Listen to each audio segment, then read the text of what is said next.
हमारे शरीर के अंदर एक इतना कमाल का और हाई टेक डिलीवरी नेटवर्क है जिसकी हम कल्पना भी नहीं कर सकते। आज हम उसी परिसंचरण तंत्र यानी हमारे सर्कुलेटरी सिस्टम को समझने वाले हैं।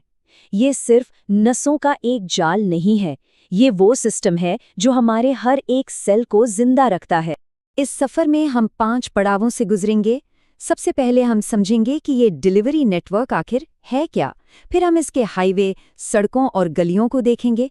इसके बाद हम धमनियों और नसों के बीच का बड़ा अंतर जानेंगे और पता लगाएंगे कि असली एक्शन मतलब चीज़ों का लेन-देन कहाँ होता है।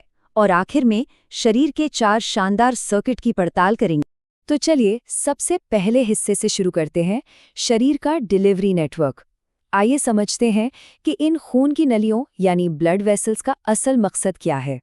कभी सोचा है कि हमारे शरीर में जो खरबों सेल्स हैं उन तक जरूरी सामान जैसे ऑक्सीजन और खाना कैसे पहुंचता है?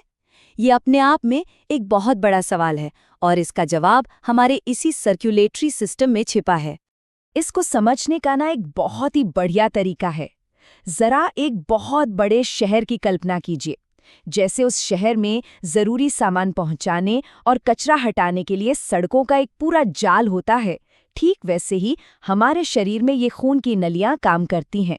तो फिर इस ट्रांसपोर्ट सिस्टम के मेन काम क्या-क्या हैं? देखिए, पहला काम तो ये है कि ये ऑक्सीजन और पोषक तत्वों जैसे जरूरी सामान को हर सेल तक पहुंचाता है। दूसरा, ये सेल्स से कार्बन डाइऑक्साइड और दूसरे वेस्ट प्रोडक्ट्स को इकट्ठा करके बाहर निकालने के लिए ले जाता है और ये पूरा सिस्टम हमारे दिल के पंप पर चलता है और ये नलियां ही वो रास्ते हैं जिन पर ये सब कुछ होता है। अच्छा, तो अब जरा इन रास्तों को और करीब से देखते हैं। जैसे एक शहर में बड़े हाईवे, मेन रोड और छोटी-छोटी गलियां होती हैं, ठीक वैसे ही हमारे शरीर में भी 3 मेन तरह की खून की नलियां होती हैं। तो ये जो 3 मेन प्लेयर्स हैं वो हैं धमनियां यानी आर्टरीज, नसें यानी वेन्स और केशिकाएं यानी कैपिलरीज। हर एक का अपना एक खास रोल है और उसकी बनावट भी बिल्कुल उसके काम के हिसाब से है। खून का ये सफर है ना, बड़ा ही दिलचस्प है। सोचिए, खून दिल से महाधमनी नाम के मेन हाईवे पर निकलता है।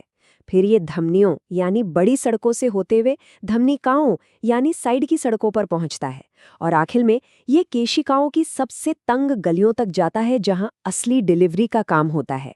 इसके बाद वापसी का सफर छोटी छोटी वेन्यूल से शुरू होता है और बड़ी नसों के जरिए वापस दिल तक पहुंचता है।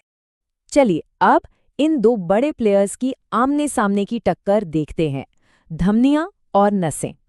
इनकी बनावट इनके काम के लिए एकदम परफेक्ट है। इन दोनों में फर्क करने का सबसे आसान नियम पता है क्या है? बस दिशा देखिए।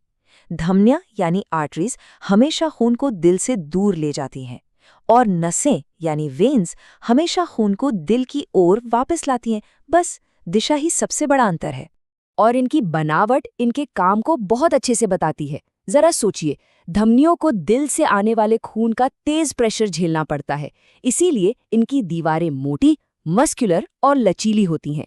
वहीं दूसरी तरफ नसों में दबाव काफी कम होता है, तो उनकी दीवारें पतली होती हैं। एक और बड़ा फर्क है, नसों में छोटे-छोटे वाल्व होते हैं, जो खून को ग्रेविटी के खिलाफ वापस नीचे बहने से रोकते हैं।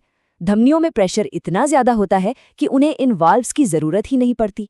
यही वजह है कि हम अपनी नब्ज सिर्फ धमनियों में महसूस कर पाते हैं, नसों में नहीं। हाँ, लेकिन कहानी में एक छोटा सा ट्विस्ट है। एक जगह ये नियम उल्टा हो जाता है। पल्मोनरी सर्किट में, जो दिल और फेफड़ों के बीच है, पल्मोनरी धमनी दिल से फेफड़ों तक बिना ऑक्सीजन वाला खून ले जाती है और पल्मोनरी नस फेफड़ों से वापस दिल तक ताज़ा ऑक्सीजन वाला खून लाती है। अच्छा, अब एक मज़ेदार सवाल। हम सब ने कभी ना कभी ब्लड टेस्ट तो करवाया ही है, तो खून हमेशा नस से ही क्यों निकालते हैं, धमनी से क्यों नहीं? इसका जवाब अब हम जानते हैं। क्योंकि नसें हमारी त्वचा के ज्यादा करीब होती हैं और उनमें खून का दबाव बहुत कम होता है। धमनी से खून निकालना खतरनाक हो सकता है क्योंकि वहां प्रेशर बहुत ज्यादा होता है। तो अब तक हमने हाईवे और बड़ी सड़कों की बात कर ली। अब चलते हैं उन तंग गलियों में जहां असल काम होता है। ये हैं केशिकाएं यानी कैपिलरीज। ये केशिकाएं इतनी बारीक होती हैं कि इनकी दीवार सिर्फ एक सेल जितनी मोटी होती है और ये जरूरी भी है, क्योंकि इसी पतली दीवार से होकर ऑक्सीजन और पोषक तत्व आसानी से खून से निकलकर सेल्स में जा सकते हैं और सेल्स का कचरा खून में वापस आ सकता है। असल में डिलीवरी और पिकअप का सारा काम यही होता है। और बात यहीं खत्म नहीं होती। कुछ खास अंगों में, जैसे कि लिवर, जहां बहुत तेजी से चीजों का लेन देन होना है, वहां और भी स्पेशल कैपिलरीज होती हैं, जिन्हें साइनोसॉइड्स कहते हैं। ये इस प्रोसेस को और भी तेज और असरदार बना देती हैं। तो अब हम अपने सफर के आखिरी पड़ाव पर हैं, और यहाँ ये समझना जरूरी है कि हमारा सर्कुलेटरी सिस्टम सिर्फ एक गोल चक्कर नहीं है। असल में ये 4 अलग अलग सर्किट से बना है और हर सर्किट का अपना एक खास काम है। पहला और सबसे बड़ा है सिस्टमिक सर्कुलेशन। इसे समझिए पूरे देश का दौरा। इसमें दिल ऑक्सीजन से भरपूर खून को पूरे शरीर में भेजता है, दिमाग से लेकर पैर के अंगूठे तक, और फिर इस्तेमाल किया हुआ खून वापस इकट्ठा करता है। दूसरा है पल्मोनरी सर्कुलेशन। ये एक छोटा सा लेकिन बहुत जरूरी चक्कर है दिल से फेफड़ों तक का। समझिए ये एक क्विक ट्रिप है ऑक्सीजन रिफिल स्टेशन तक, जहां इस्तेमाल हुआ खून फिर से ऑक्सीजन से भर जाता है। अब आता है तीसरा और सबसे अनोखा सर्किट, पोर्टल सर्कुलेशन। इसमें एक खास बात है, खून एक ऑर्गन से निकलकर सीधे दिल में वापस नहीं जाता, बल्कि पहले एक दूसरे ऑर्गन में जाता है। सबसे अच्छा उदाहरण है खून का आंत से लिवर तक जाना। तो सवाल उठता है कि ऐसा क्यों? ये लाइन सब कुछ साफ कर देती है। देखिए, हमारे खाने के साथ जो भी टॉक्सिन्स या बैक्टीरिया आते हैं, वो आंत में खून में मिल जाते हैं। अगर ये खून सीधे दिल तक पहुंच गया, तो ये जहरीली चीजें पूरे शरीर में फैल जाएंगी।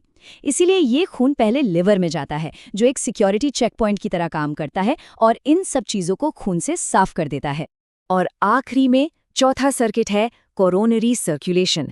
देखिए, दिल पूरे शरीर को खून पहुंचाता है, लेकिन उसे खुद भी तो काम करने के लिए खून चाहिए ना, है ना? तो ये दिल का अपना पर्सनल ब्लड सप्लाई सिस्टम है। दिल अपने पंप किए हुए खून का लगभग 10% हिस्सा खुद के लिए इस्तेमाल करता है। तो ये है हमारे शरीर का वो जबरदस्त डिलीवरी नेटवर्क, एक ऐसा सिस्टम जो इतना जटिल है, फिर भी हर पल बिना रुके काम करता है। लेकिन जरा सोचिए, क्या होता है जब इस परफेक्ट सिस्टम के किसी हाईवे पर कोई रुकावट आ जाए, एक ट्रैफिक जैम लग जाए? ये एक ऐसा सवाल है जो हमें इसके महत्व को और भी गहराई से समझाता है।